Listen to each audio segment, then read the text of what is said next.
Some viewers may find the following video disturbing. Viewer discretion is advised.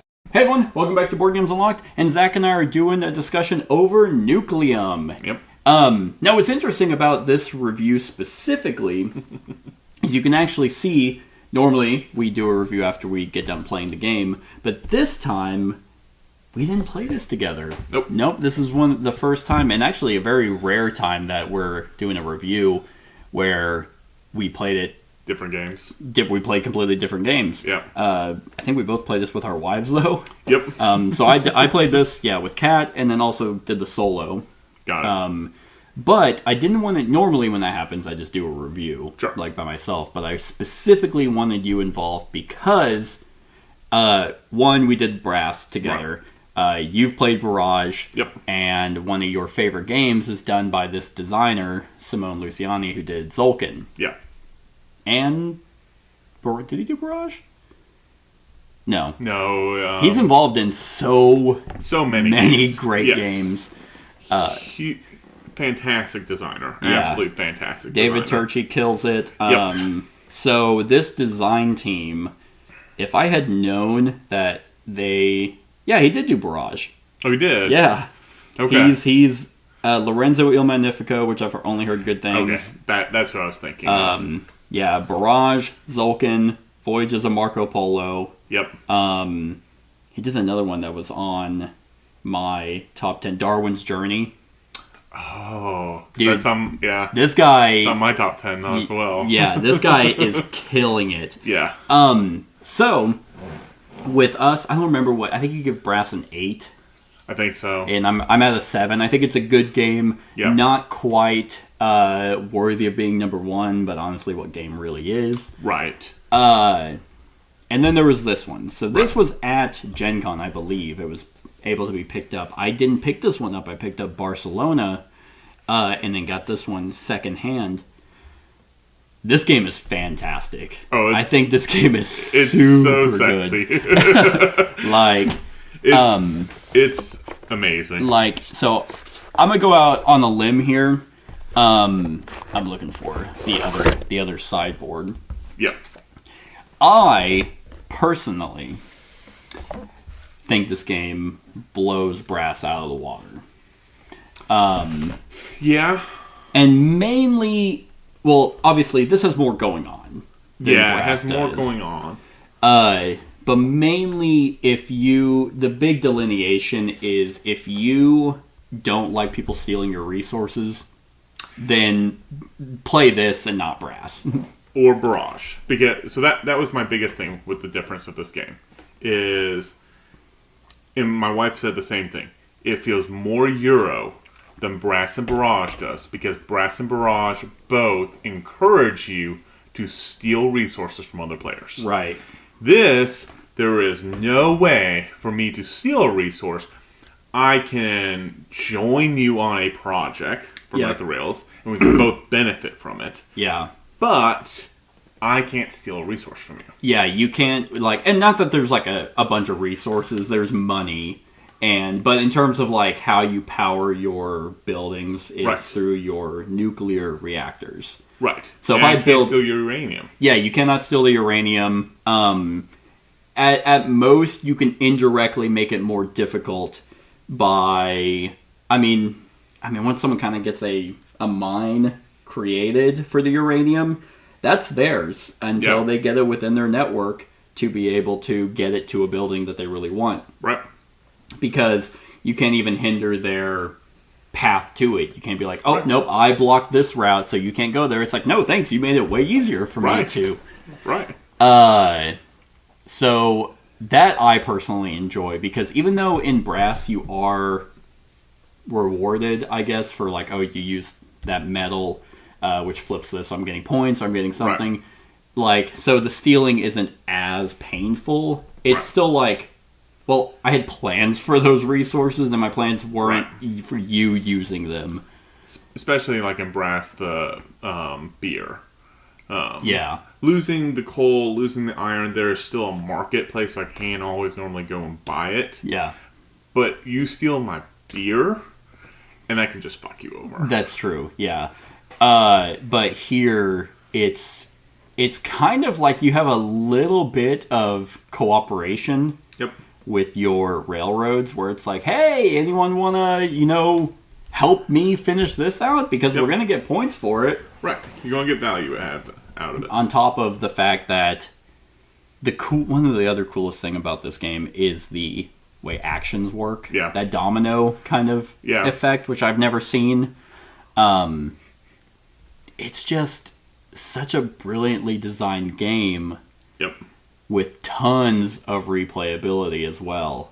Oh, yeah. That's kind of where also, like, Brass is kind of like, I've played it multiple times, and I'm like, yeah, I've seen this game. And maybe that's why people like it so much, because it becomes more about playing other people than the game itself. This one has the fact that you're different milestones, in-game scoring, contracts, tiles coming out, because you pull a bunch out that you don't see. Right. Different purple objectives, asymmetrical player powers. Yep. With like the text. So again, if you're playing at less than 4 people, you're going to have different combinations per game. I like the fact there is 2 boards automatically. So you have a 3 and 4 player board, and you have a 1 and 2 player board, and that's nice. Yeah, what's also really cool is like there's not a whole lot of player interaction, honestly. Like, in a 2-player game specifically, there's very little player interaction. Yeah. At the end only. It kind of really determines... Well, it depends on where you start. Right. Because at the beginning, you can start wherever. So you can have as much or as little player interaction as possible. Right. If you start down here, and then I also start down here. Right. But if you start down here and I start way over there, then we're just having our own separate networks. So I think we started in the 2 bottom white locations. Oh, really? I started in the rainbow and she started in the white. Gotcha. Yeah, I think last time I played, I started up there. No, I started down here and Kat started up here, so we never interacted. Right. All right, so let's see. What might be easier? Negatives. You got any negatives? I figured you might have a little bit more than I do, because you've played what these are supposed to be based off of. And if you're not familiar, the Nucleum is supposed to be a blend of Brass and Barrage. Right. I've never played Barrage, so I don't know. I think it's closer to Brass and It's definitely closer to Brass than even Barrage. This is one of, like... So this section is the Barrage part of it. This track, the milestones, the contracts. Okay. That is very Barrage feeling. This side of it is very Brass feeling. Okay. Negatives for me, and this is just, again, once you start getting to more and more complex games, I always have this issue. There were so many spots for, like, bonuses. So your turbines gave you bonuses. Your techs gave you bonuses. Yep. We were playing, by the end, we were going so fast on turns to always remember all those bonuses that you had options for. There were a couple times where I was playing out, like, for 3-4 turns ahead, and I got to a point like, oh, but with all these bonuses, I don't need to do the next 3 steps. Yeah. And it's that click that, for me, and that's... I play enough of these bigger, complex games that's where always I have a problem with is all my bonuses are scattered. Yeah. And so then for me to remember all of them is a little more troublesome. Okay. I like the freedom of this compared to, like, Brass for, like, railroads. I still like the in-network for your buildings have to be built in a network location. But realistically, because you can then build a rail wherever you like, your network is almost wherever you want it to be. Yeah, I was gonna say they really hammer in the rule book and also in the I watched Paul Grogan play. Yep. And he was really emphasizing what a network meant, and I was like, well, really, it's wherever you have a piece, right? Which is almost anywhere you want it to be. Like, if I have a railroad just there, my network are these 2 buildings, right? Or these 2 cities. So it's like. The real thing, I guess, for me was reminding was, if I have a rail here, this is my network, this is not yet my network. Yeah.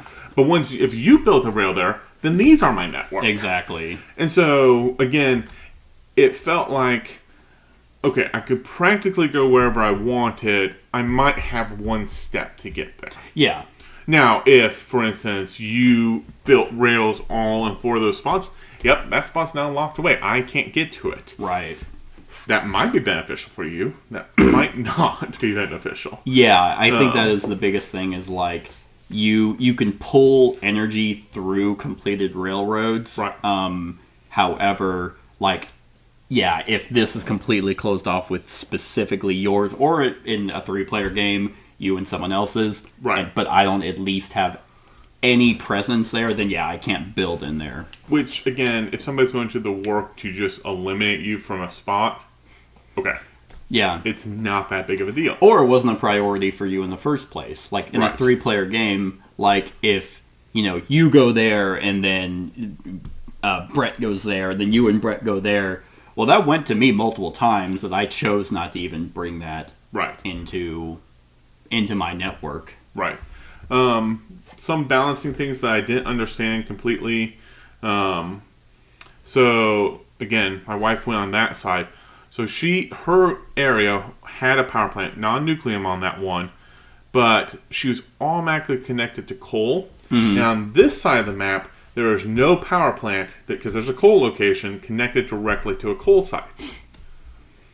So there was, but on this side of the map, you also have more mine locations. Mm-hmm.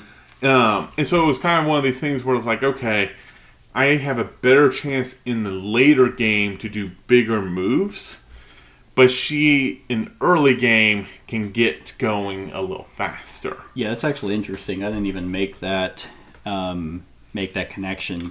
The only reason I started down there. Right. The only reason I did was because the first time I realized I ran out of tiles and couldn't get a single. I'm trying to remember what the little star. I always want to say progress token, but it's not. It is.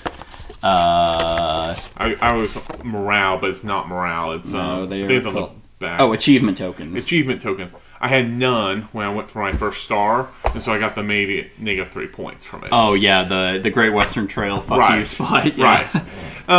And so for me it was that just kind of like there's no. I mean, I have to really build stuff now. But there's also a ton of ways for you to get stars outside of that, though. Yep. Like, I mean, granted, your opening certificate starts down there, but if you can complete it, then at least going there will get you another 2 stars. Yeah. What's actually kind of fascinating, though, about being down here, though, now that you make that connection, is, the early game, she's going to be able to, use coal as electricity, but that means that if her network is down here and she doesn't have ways of getting free energy from her turbines or from mines, uranium, her coal's going to be insanely expensive. Whereas yours is still going to be super cheap if you've started up there. Right. And so that's what I meant. Unless she starts building all the way. It was one of those things where, like, because I was kind of looking through, it's like, okay, so your players are a little asymmetric, but even your board state's a little asymmetric. A little bit, yeah. And I like that. Like, just because it's good. I like the buildings. Yep. In that, okay, well, the yellow buildings, the housing, that gives you more workers. Right. The industrial ones are going to give you more money, and then the labs are going to get you more tech. Right. And your tech are really what differentiate you from. And I also like the fact that, I have 5 money, let me build my level 4. Yep. I love that you don't have to go in order. Yes. Like brass makes you do. I like the fact that the second turbine is asymmetric itself. Mm-hmm. And that was a good decision, because normally I'd think, I wish they were all asymmetric, but I think that might, on top of the text, on top of the uniqueness of the technologies, would probably be a little much. Right. And again, it was one of those just little tweaks where they definitely did, because like I think I played B, and B was definitely a little bit achievement, or able to get up that track a little bit faster. Okay, yeah. And one of its final tech goal was if you had 3 stars above 10, you got 21 points. And like that second turbine was every time you do energy, get 2 stars. Yeah. And one of its bonus tiles got you more stars as well. And it's like, okay, like I think I can see what this thing, like this player's powers trying to go for. The 4 different technologies are very much geared like. And what's really cool about the techs is like you have instant techs you can just get, as well as passive. And kind of like when you get to level 3 techs, it's like, I now have a broken power. Right. Which, if Simone was in Voyage of Marco Polo, he's very familiar with broken, balanced powers. Right. That it's like, I think the tech A, he can just now build buildings anywhere. Yes. He doesn't have to have a network. It's not a network. And it's like, that's disgusting. So you already have a cheap energy resource that's just like, I'm going to build here, and it's energized, and it's like... And player A gets the second turbine, gets all coal, another -2. Yeah, so if that you means get both. That means $3 off of any coal purchase per round. So your first coal is always free. Yep. And then if you can get the other 2, you have 3 energy. Yep. Essentially 4. Right. It's just fun. so brilliantly done. Yeah. And the cool thing is we were talking about kind of like early game to end game stuff. And I was saying, okay, well, late game, the player over here is going to have really expensive coal. And I like how this game struck a really good balance of tight resources, but not starving. Right. Like, you will eventually probably get to a point where you have some way of getting money. Right. Like, if you went up that track, it's like, okay, time for me to reset. Boom, 10 money, 2 points. Right. You can actually go up. Like, one time I've played where my money was all the way up, and I barely moved my workers. Because I was like, well, I got my network. So I was pretty heavy. So I had the points maxed out and the money maxed out by the end of the game, and workers was 1 before the 3. Okay. Later. Yeah. And what's also fascinating about these tracks is that you can get your victory point track maxed out, but you cannot score that 21 until you do every single action. So you can't just constantly be recycling. Right. So one negative that I did have about it is a table hog. Like, absolutely. I have a big table, and it was, okay, I need to put this like this direction, and this is just in the middle between the two of us, just to have enough room to put my tiles here at the top. Yeah, because you have to have your action tiles over on the side, then you still have to have room to slot them. Right, and I have a big table. Yeah. Like, you can play 8-player TI on it and not have a problem. Right. Yeah, it is a weird table hog with all the extra components. Right. I mean, the board is pretty big by itself, and then your player board's really big, and then it gets even taller because we're talking like a 2-inch tiles. That, I mean, they're the size right here. So again, it's pretty decent size. Yeah. I ran into that issue whenever I was playing solo. Was just kind of trying to keep everything in order. Yeah. With all the action tiles. Right. Yeah, like, honestly, negatives for me, I don't really have any, because it's like, I mean, because just nothing's annoying. Like, right. No one is like if they take a spot of a railroad, that's just par for the course of these kinds of games. Yep. Typically, if they build a building somewhere that you might want to go, that's again par for the course. Right. Money and workers are a resource that you're not ever really in abundance of, but you have ways to get them. Yeah. You can, as long as you do one action tile up here, you can reset. I will say, I like the way the game ends, but it is a little weird. One, I still have no idea why there's 5 flags, even though in a 2-player game you're completing 3 of them. Right. So I was like, why have the other 2? Like, I don't understand. I mean, I guess in the last round, if you complete them. And I think that's why. Because we almost got a 4th one out. Okay. By the last round. I think there were 2 tiles left here, and it just wasn't. See, and I think if it was different ones, so like if it was the 70 point or your 8th tech, then those flags come out. Right. This one wasn't going to come out because you don't get anything for having more of these and spending money on those. Yeah. It's nothing. I think the game is really well paced. Like, for 60 to 150 minutes, I think that's a very solid. It's funny because I feel like there are games where it's like, here are certain conditions that have to be met, then the game ends. Right. And it's like the game isn't anywhere close to ending, until all of a sudden it ends. Once one condition's met, It's another one's right after. So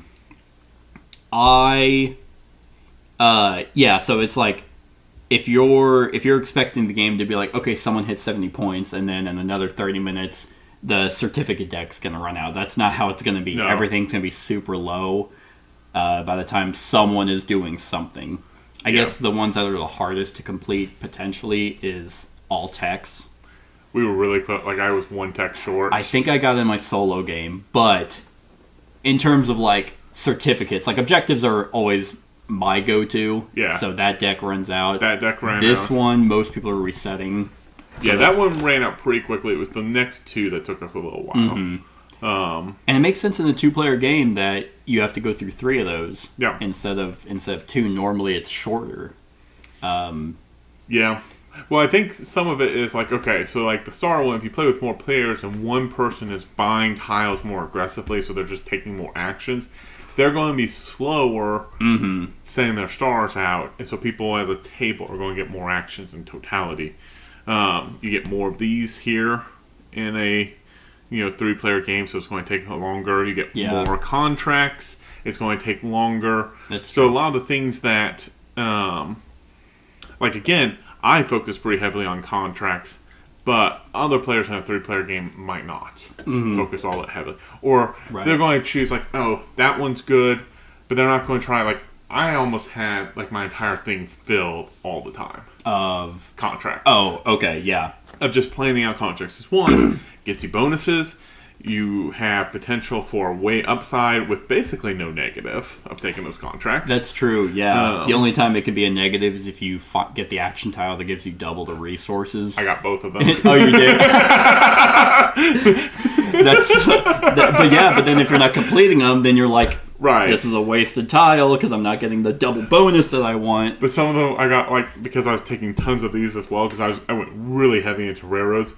So I got ones that like asked for having just tons of the action tiles. Oh, okay. So I was completing those. Nice. In specific cities, just having a building, had tons of those. That's true, yeah. You can get to a point where you start top decking objectives, which And it's just like, I got that. which can be kind of annoying. Where Right. it's like, I'm just going to take that and immediately complete it. Which I did like 3 times by the end of the game. By the end of the game, I guess it is necessary. I love the fact that those are the ones that people can take, but there's the purple public objectives that no one can take, but once it's completed, it's gone. Right.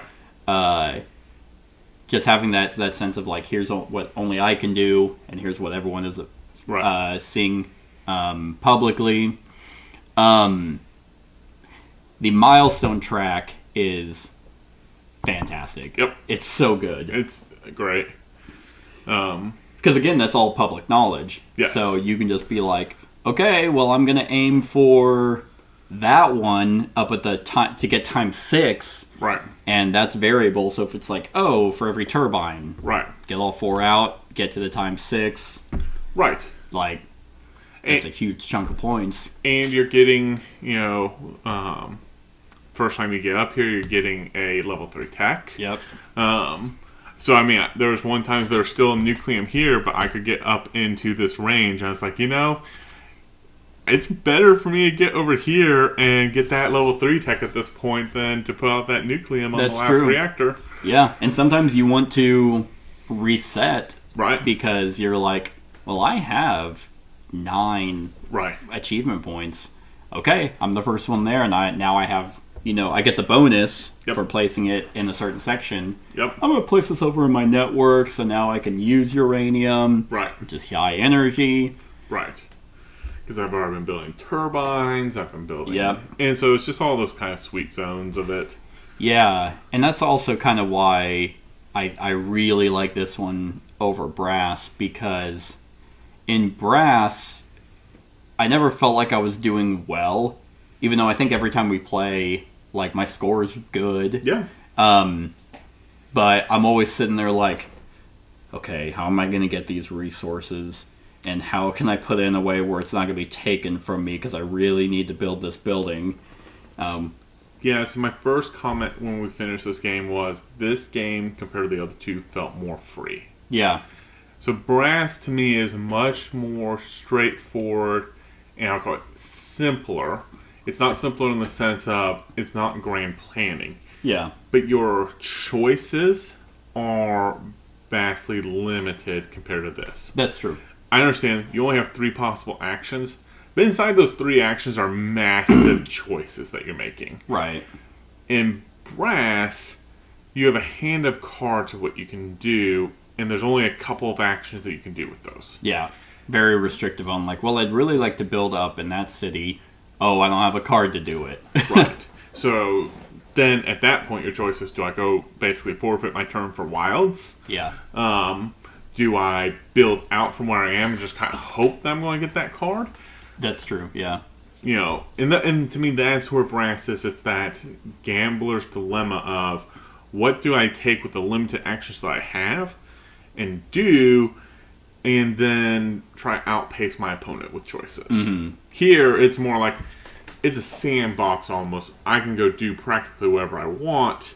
It's the order I want to do it, and how much am I going to get influenced or changed by someone else. Yeah, and because their other game that Board and Dice made this year is Barcelona, which I don't know if you've played. I haven't Barcelona. played it.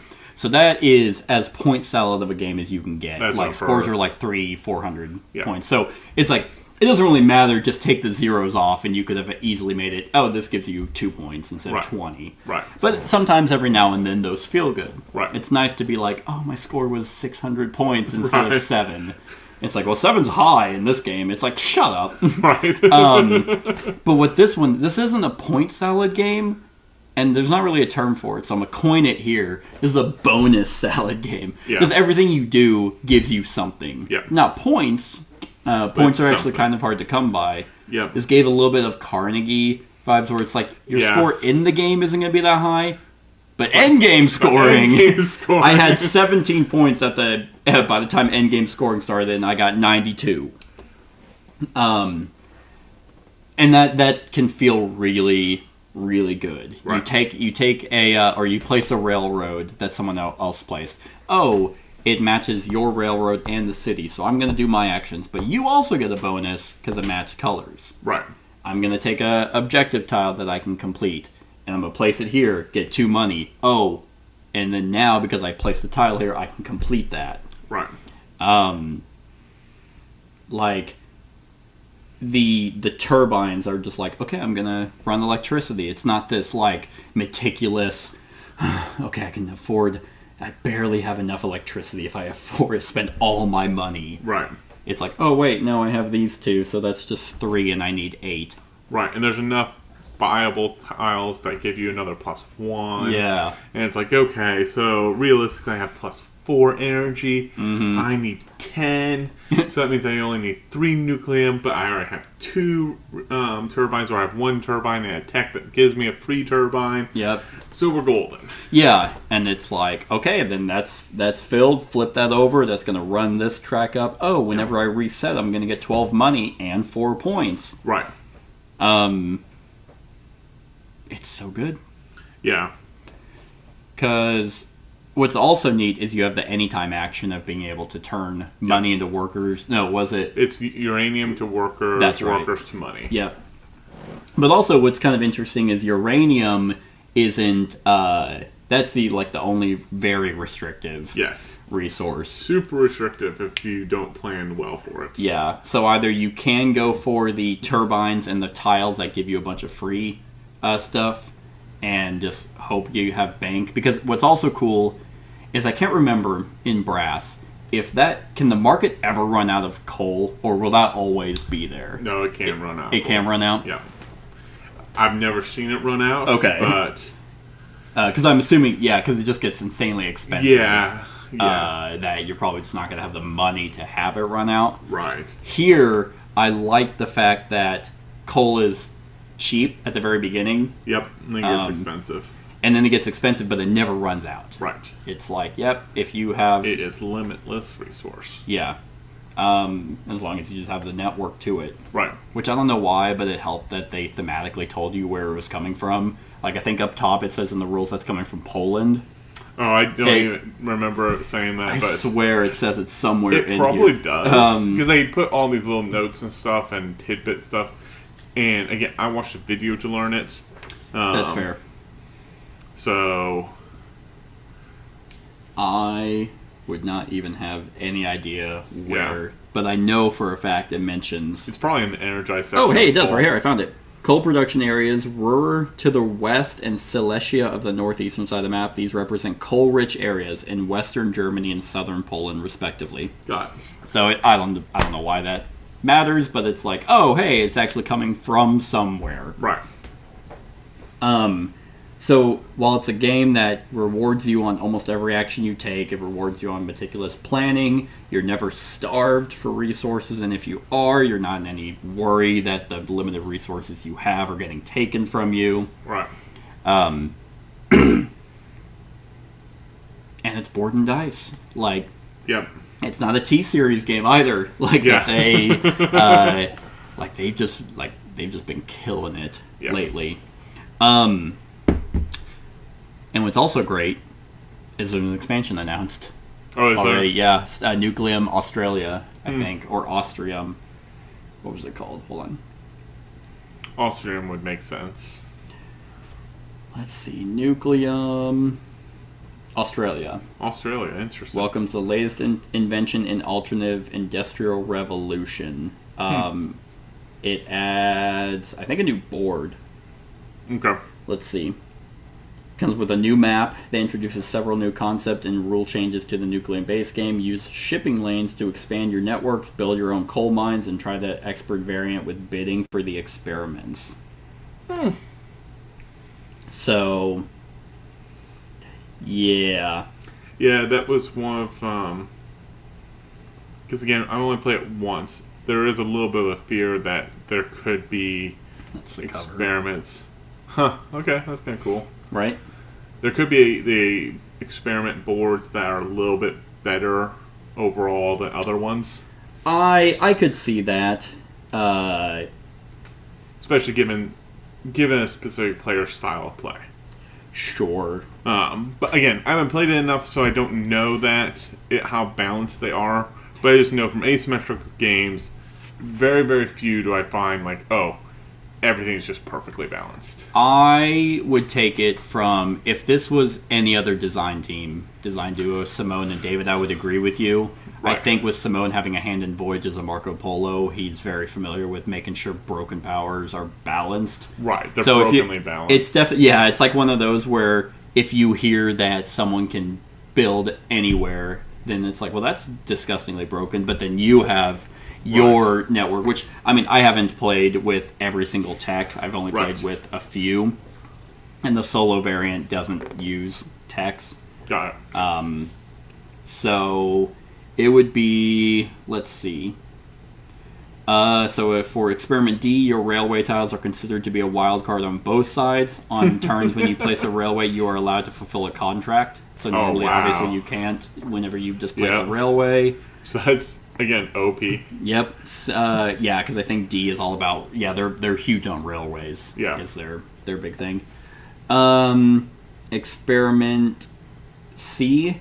During energize actions, you can transport coal, uranium, and electricity, ignoring network restrictions. Thus, you can use any one power plant, and you can energize buildings that are not connected to that power plant. That also means that you can use coal and your uranium that are not connected to that power plant. Action Experiment B gives you...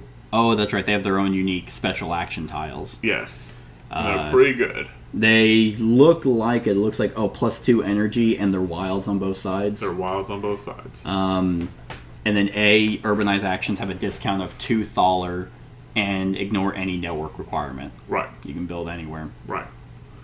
So, and that's just super cool. Not only do you have, I mean, some of the experiments are the same for Right. everyone. It's just depending on where they're at. Right. But I like that experiment level 3 techs Are unique. are unique. Yep.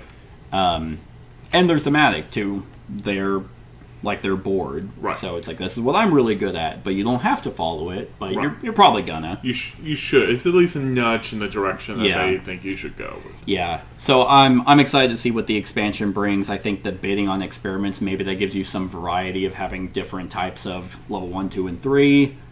And then obviously a new map. is Yep. going to be cool, and apparently new rules. So, yeah, I really don't have many negatives, if any, really. Right. From the game. Yeah, I think you might have a decent point on potentially the experiments being slightly, but I mean, just from reading those 4 levels, those texts, it's like, oh, all those sound really good. Right. And this game has tons of variety, which is what I look for in a Euro game. I don't really want to play Euro games where it's about playing the people. Yeah. That's where my asymmetric games kind of come in, where it's like, Onitama isn't really about me playing the game, it's me playing you. Right. Here it's like, oh, okay, what are the 3, public text, what are the 3 milestones, what action tiles are out, and how am I going to utilize that for a winning strategy? Right. You got anything else? No. All right. On a scale of 1 to 10, what are you giving Nucleum? It's a solid 9 at this point. Don't think I'm ready to give it a 10 just yet. That is also where I'm at. I gave it a 9 as well, and I'm like, what is keeping it from a 10? And I don't know. I think for me, another player or 2 would require for me to give it a 10. Because again, first playthrough only. It is pretty meaty. It's pretty big. So I think I want to play it at least one more time before just giving it a 10. Yeah, because there's other games that, because it's like, it's not the variety, but maybe it is. Maybe I think what the expansion with a new map will bump it up, because I think that's the only thing that would get stale is the map. Right. And I get your kickoff point will be a little bit different depending on your starting objective. Sure. But even then, it's like there's only 4 to choose from, so it's like, well, this wants me to have a building in white cities. Okay, well, and I think they're all specific to colors. I think so too. So it's like, well, that's probably what I'm gonna do. Right. And the map, and I'm playing it too, so it's either here, here, or here. So that was actually one of the big problems. So I got the buildings in white locations. Mm-hmm. But all the white locations were practically filled from the... from the neutral tiles? Yes. Yeah. And the broken zones. Oh, that's right. And I was like...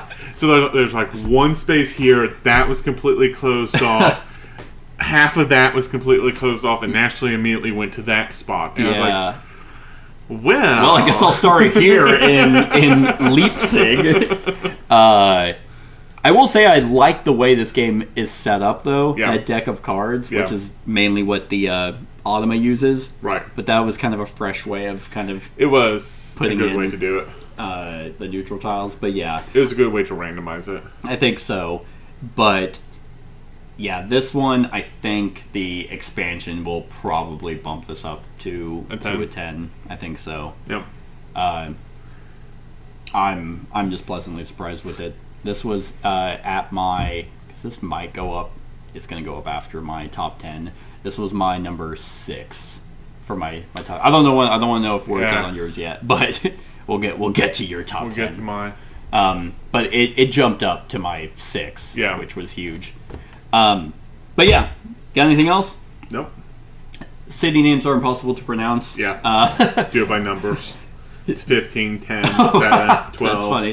Funny enough, the numbers are there for the solo variant, which I do have a solo review, so definitely check that out. But other than that, let us know what you think of Nucleum in the comments below. Like, comment, share, and subscribe, and have a wonderful whatever time of day it is for you. Hey everyone, thank you for watching, and I really hope that you enjoyed the video. If you would like to see more of my content, go ahead and click that subscribe button and the bell to be notified whenever I upload any new content. If you feel like supporting the channel, you can go ahead and click that Patreon link to be taken to my Patreon, and any help is truly appreciated. Other than that, stick around for any other run-throughs or reviews or cool top 10s or whatever I feel like putting on. Other than that, like, comment, share, and subscribe, and have a wonderful whatever time of day it is for you.